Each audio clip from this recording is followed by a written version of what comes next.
என்னோட இந்த தலைப்பை பார்த்துட்டு நான் ஏதோ மெடலுக்கு தாலி சென்டிமெண்ட்ஸ் பற்றியோ இல்லை தாலியோட புனிதத்தை பற்றியோ தமிழ் கலாச்சாரம் பற்றியோ கிளாஸ் எடுக்க போகிறேன் அப்படின்னு சொல்லிட்டு தப்பாக யாரும் நினச்சிக்காதீங்க. ஏன்னா இதெல்லாம் சொல்லி புரிய வைக்கிற அளவுக்கு மெடல் வந்து வர்த்தான ஆள் கிடையாது. இப்போ கொஞ்ச நாளாக இந்த தாலியை வச்சுட்டு பண்ணுற கூத்தெல்லாம் பார்க்கும்போது நாங்கள் மட்டும் இல்லை, ஈவன் மெடலோட சப்போர்ட்டர்ஸ்க்கே புரிஞ்சிருக்கும் இந்த தாலி வந்து ஒரு போலி அப்படின்னு சொல்லிட்டு. அதாவது ஒரு போலியான தாலி. தாலி மட்டும் போலி கிடையாது, இந்த மெடலே கம்ப்ளீட்லி ஒரு போலியான ஆள் தான். அதாவது போலி டாக்டர் மாதிரி இது ஒரு போலி டீச்சர். இது எப்போ வந்து சேத்துல அடி வாங்கினாலும் சோத்துல அடி வாங்கினாலும் அடுத்த நிமிஷம் வந்து உட்காந்துக்கிட்டு நான் டிக்னிட்டி பீப்புள், பொய் சொல்ல மாட்டேன், சிவனோட பிள்ளை அப்படின்லாம் சொல்லி காலங்காலமாக ஊட்டிட்டு தான் இருக்குது. இது பார்த்துக்கிட்டு தான் இருக்கும். நிறைய பேருக்கு இதுக்கு இன்னொரு முகம் இருக்குது அப்படிங்கிறத காலங்காலமாக சொல்லிக்கிட்டு தான் இருக்காங்க. இது கூட பழகினவங்க இதை நீங்கள் ஆன்லைனில் பார்க்குறது வேறு, ஆஃப்லைனில் இது வந்து வேறு மாதிரி இருக்கும், இதோட பிஹேவியர் கேரக்டர் எல்லாம் வேறு மாதிரி இருக்கும்னு சொல்லிக்கிட்டே தான் இருக்காங்க. ஆனாலும் ஒரு சில பேர் இவங்களுக்கு இந்த மெடலுக்கு சப்போர்ட் பண்ணிக்கிட்டு இது சொல்கிறதெல்லாம் கேட்டுட்டு தான் இருந்தாங்க. இப்போ ரீசெண்டாக நடந்த ஒரு விஷயந்தான் வந்து நிறைய பேருக்கு இந்த மெடலை பற்றி புரிய வச்சு அங்கேருந்து விலக வச்சுருக்கு. அப்போ கூட அவங்க விளக்கம் கேட்டாங்க. இப்போ இந்த சொரி வந்து நிறைய ஆதாரம் வந்து இந்த மெடலுக்கு பணம் கொடுத்த ஆதாரங்கள் நிறைய விஷயங்களெல்லாம் வெளியிடும்போது நிறைய பேர் கேட்டாங்க. அதாவது இந்த மெடல் நம்பினவங்க எல்லாமே கேள்வி கேட்டாங்க கமெண்ட்ஸ் போட்டு. இந்த மாதிரி சொரி வந்து நிறைய ஆதாரம் போடும்போது நீங்கள் எதுக்கு அமைதியாக இருக்கீங்க, என்ன நடந்துச்சுங்கிற உண்மையை வந்து விளக்கமாக சொல்லுங்கள், உங்கள் தரப்பு நியாயத்தை சொல்லுங்கள் அப்படின்னு சொல்லி நிறைய பேர் கேட்டாங்க. அது எப்படி சொல்லும், சொன்னால் அதில் மாட்டிக்கும். சரி, ஏதாவது கதையை அடிச்சு விடலான்னு பார்த்தாலும் மக்கள் வந்து கண்டுபிடிச்சிடுறாங்க. அதனால் எதுக்கு வம்பு அப்படின்னு சொல்லிட்டு எதையும் நான் சொல்ல மாட்டேன், நான் சொல்லாத வரைக்கும் தான் அப்படின்னு சொல்லி என்னென்னவோ சொல்லி பார்த்துச்சு. இருந்தாலும் மக்கள் விடாமல் கேட்டுகிட்டே இருக்கும்போது அது வாயாலே ஒரு நாள் சொல்லிச்சு ஒரு லைவில். இப்போது வந்து நாளைக்கு திரும்பி வந்துட்டு நான் தான் ஏதோ ஒரு கோவத்தில் ஏதோ சொல்லிட்டேன், நீயாவது கொஞ்சம் அமைதியாக இருந்திருக்கலாமே சுசிமா அப்படின்னு சொல்லி என்னை கேட்டால் நான் என்ன பண்ணுறது அப்படின்னு சொல்லி அது வாயை விட்டுச்சு. இப்போ அந்த லைவ்லாம் இல்லை, எல்லாம் காக்கா தூக்கிட்டு போயிடுச்சா இல்லை வந்து ப்ரைவேட் பண்ணிடுச்சா தெரியல. இப்போ ஒரு புது அவதாரம் எடுத்துக்கிட்டு, அதாவது எல்லாரும் விலகி போனதுக்கு அப்புறம் இப்போ புதுசாக வந்திருக்கிறவங்க கிட்ட வந்து தன்னை ஏதோ ஒரு பெட் லவர் மாதிரியும் ஒரு ஃபிட்னஸ் ஃப்ரீக் மாதிரியும் காமிச்சிக்கிட்டு உட்காந்து ஏதோ உருட்டிகிட்டு இருக்கு. இதெல்லாம் பார்க்கும்போது நமக்கு பேசாமல் இருக்க முடியல. ஏன்னா இது யார், எப்படிப்பட்ட ஆள் அப்படிங்கிறத அந்த 4 பேருக்கு புரிய வைக்கணும். அவங்க புரிஞ்சுக்கிறாங்க, புரியல அப்படிங்கிறத தாண்டி இதை பற்றி சொல்லிக்கிட்டே தான் இருக்கணும். ஏன்னா இப்படியே ஒரு ஆள் இருக்காங்க இந்த யூடியூப்பில். இதுக்கு வந்து பார்த்தீங்கன்னா இந்த சேனலு யூடியூப் வருமானம்லாம் வந்து செகண்டரி தான்.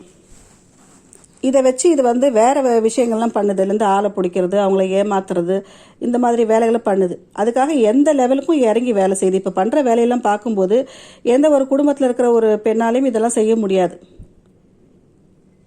ஜஸ்ட் இந்த பர்ஃபார்மன்ஸ் மட்டும் சொல்லலை, அந்த பர்ஃபார்மன்ஸில் இருக்கிற ஒரு வல்காரிட்டி இதெல்லாம் பார்க்கும்போது இது யாருமே ஒரு சாதாரணமாக ஒரு குடும்பத்தில் இருக்கிற யாருமே இதெல்லாம் பண்ண மாட்டாங்க. இது நமக்கு தெரியும், யாருக்கு வந்து இது ஒரு இன்விடேஷன், இது ஒரு சிக்னல் அப்படிங்கிறது நமக்கு தெரியுது. யாரையோ திரும்பி கூப்பிட்றதுக்காக இப்படியெல்லாம் பண்ணுது அப்படிங்கிறது எல்லாருக்குமே தெரியும். ஆனால் அந்த அம்மா சொல்லிக்கிறது என்னென்னா அவங்களோட ஸ்ட்ரக்சரை வந்து காமிக்கிறாங்களாம், எப்படி அவங்க ஒரு உடம்பை மெயின்டைன் பண்ணுறாங்க அப்படிங்கிறத காமிக்கிறாங்களாம். உருவகேலி பண்ணுறவங்களுக்கு இவங்க காமிச்சு வெறுப்பேற்றுறாங்களாமா. வெறுப்பேற்றுற அளவுக்கு அங்கே ஒன்றுமே கிடையாதுங்கிறது எல்லாருக்குமே தெரியும். ஆனால் அதை இப்படி உருட்டுது. நிறைய விஷயங்களை இது லைவில் பார்க்கும்போது நம்மளால் பேசாமல் இருக்கவே முடியல. எப்படியெல்லாம் இது மக்களை ஏமாற்றிட்டு இருக்கு, தொடர்ந்து ஏமாற்றிட்டு இருக்கு. இதை வந்து 4 பேருக்கு சொல்லணும் அப்படிங்கிறதுக்காக தான் தொடர்ந்து எல்லாருமே பேசிக்கிட்டே இருக்காங்க. இப்போது இந்த பெட் லவர் மாதிரி காமிக்குது இல்லையா, சாண்டியை பற்றி அப்படியே உருகி சாண்டிக்கிட்ட ரொம்ப பாசமாக இருக்கிற மாதிரி சொன்ன இதே இந்த மெடல் தான் காதலுக்காக, அதாவது கள்ளக்காதலுக்காக அந்த சாண்டியை தூக்கிட்டு போய் எங்கேயோ விட்டேன் அப்படின்னு கூட சொல்லியிருக்கு. இதெல்லாம் யாரும் கேட்க மாட்டேங்கிறாங்க. அந்த அளவுக்கு காதல் வந்து கள்ளக்காதல் கண்ணை மறைக்கிற அளவுக்கு அந்த அம்மா இருந்திருக்காங்க. அப்புறம் வந்து இந்த ஃபிட்னஸாக இருக்கிற மாதிரி நான் வந்து ரொம்ப பாடியை மெயின்டைன் பண்ணுறேன் அப்படின்னு சொல்லிட்டு பேசுது. ஆனால் இது ஓசியில் யாருன்னா சோறு வாங்கி கொடுத்தாங்கன்னா எப்படி சாப்பிடுங்கிறது ஊருக்கே தெரியும். இந்த மாதிரி இது சொல்கிறதுக்கும் இதோட செயலுக்கும் உண்மைக்கும் நிறைய வித்தியாசம் இருக்குது. இதையும் 4 பேர் நம்புகிறாங்க அப்படின்னும் போது கண்டிப்பாக அந்த 4 பேருக்கு நம்மளால் முடிஞ்ச விஷயத்த சொல்லணும். அது அவங்க கேட்டால் சரி, விட்டாலும் அது அவங்களோட தலையெழுத்து, நம்ம ஒன்றும் பண்ண முடியாது. ஆனால் இன்னொரு பலியாடு மாட்டக்கூடாது, இந்த சொறி மாதிரி இன்னொரு பலியாடு மாட்டக்கூடாது. இப்போ இந்த 4 பேருங்கிறது 40 பேர் ஆகலாம். அந்த 40 பேரில் யாராவது ஒருத்தர் கண்டிப்பாக வந்து இதுக்கிட்ட மாட்டலாம். அந்த மாதிரி யாரும் மாட்டக்கூடாது அப்படிங்கிறதுனா தான் நான் ஆரம்பத்துலேருந்து நான் மட்டும் கிடையாது, நிறைய பேர் வந்து இந்த மெடலை பற்றி பேசிக்கிட்டே இருக்காங்க. இப்போது இந்த சொறி பார்த்தீங்கன்னா, இன்னொரு விஷயம், அந்த நேற்று லைஃப்பில் வந்து ஒருத்தவங்க கேட்டாங்க, என்ன இப்போ பூஜைலாம் பண்ணுறது இல்லையா அப்படின்னு சொல்லிட்டு. எப்படி பண்ணோம், எல்லா பூஜை சாமாவும் நம்ம மாமா தூக்கிட்டு போயிட்டாரு. ஆனால் அந்த மேடம் அதை எப்படி சமாளித்தாங்க அப்படின்னா, இப்போ ஒரு 10 நாளாக மனசு சரியில்லையா, அதனால் பூஜைலாம் பண்ணுறது இல்லையா.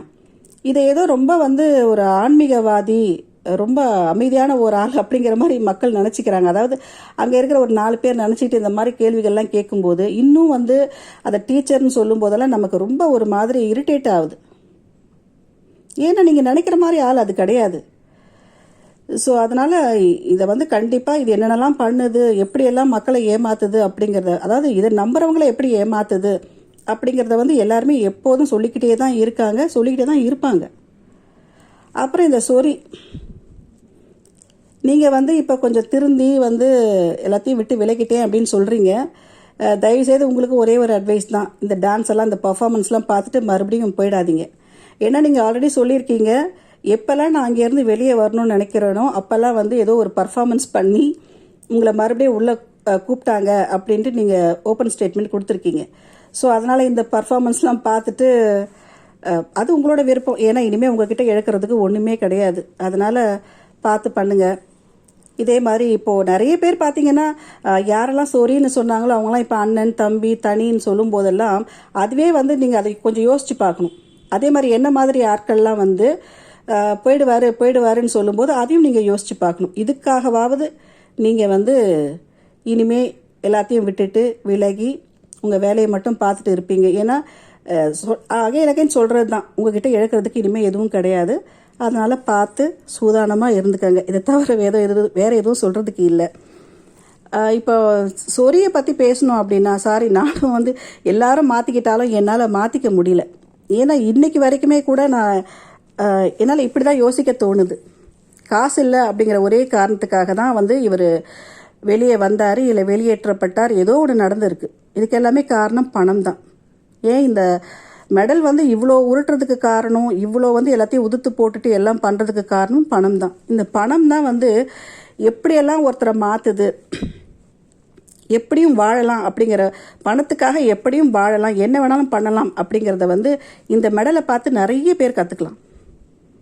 இது பண்ணுற சில விஷயங்கள்லாம் பார்க்கும்போது, என்னடா இது வளர்ந்த பிள்ளைங்க இருக்கிறவங்க இப்படி பண்ணுவாங்களா அப்படிங்கிற மாதிரி நமக்கு தான் தோணுது. ஆனால் அவங்களுக்கு அதை பற்றி ஒரு பிரஜையே இல்லை. அதாவது அதை பற்றி அவங்க கேர் பண்ணிக்கிறதும் கிடையாது.